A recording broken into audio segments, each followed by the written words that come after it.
हमने पिछले एक दशक में देश में इतनी बड़ी संख्या में नई आईआईटी, आईआईएम, एम्स जैसे संस्थान खोले हैं, जितने आजादी के बाद 60 वर्षों में नहीं खुले थे।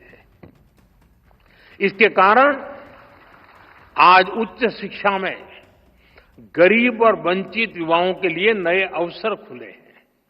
बीते 10 साल में आदिवासी इलाकों में 400 से ज्यादा एकलव्य आवासीय स्कूल खोले गए हैं। जो जनजातीय समाज कई पीढ़ियों से शिक्षा से वंचित थे, उनके बच्चे अब आगे बढ़ रहे हैं। भाइयों बहनों, हमने शिक्षा को सीधे स्किल और अवसरों से जोड़ा है।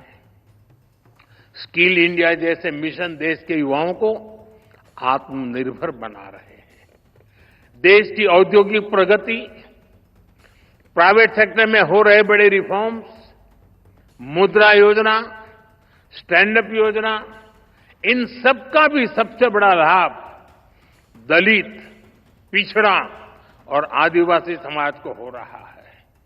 साथियों, श्री नारायण गुरु एक सशक्त भारत चाहते थे। भारत के सशक्तिकरण के लिए हमें आर्थिक, सामाजिक और सैन्य हर पहलू में आगे रहना है। आज देश इसी रास्ते पर चल रहा है।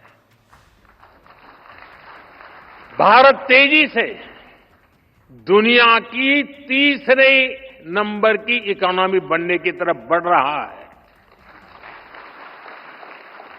हाल में दुनिया ने ये भी देखा है कि भारत का सामर्थ्य क्या है। ऑपरेशन सिंदूर,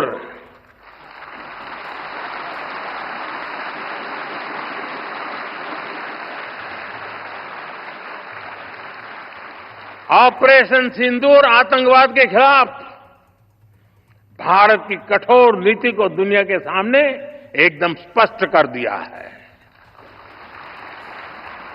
हमने दिखा दिया है कि भारतीयों का खून बहाने वाले आतंकियों के लिए कोई भी ठिकाना सुरक्षित नहीं है।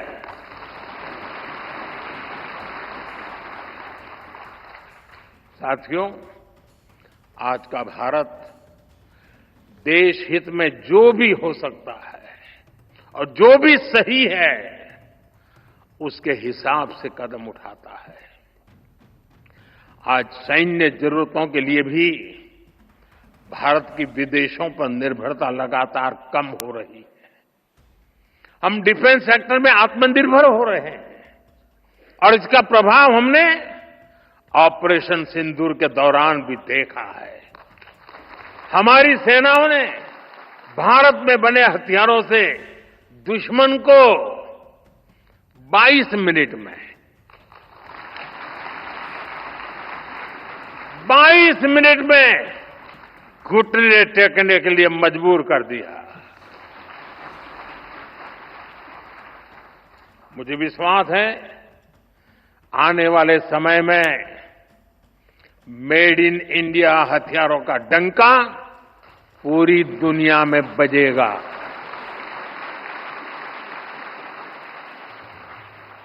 साथियों, देश के संकल्पों को पूरा करने के लिए हमें श्री नारायण गुरु की शिक्षाओं को जन जन तक पहुंचाना है। हमारी सरकार भी इस दिशा में सक्रियता के साथ काम कर रही है। हम शिवगिरी सर्किट का निर्माण करके श्री नारायण गुरु के जीवन से जुड़े तीर्थ स्थानों को जोड़ रहे हैं।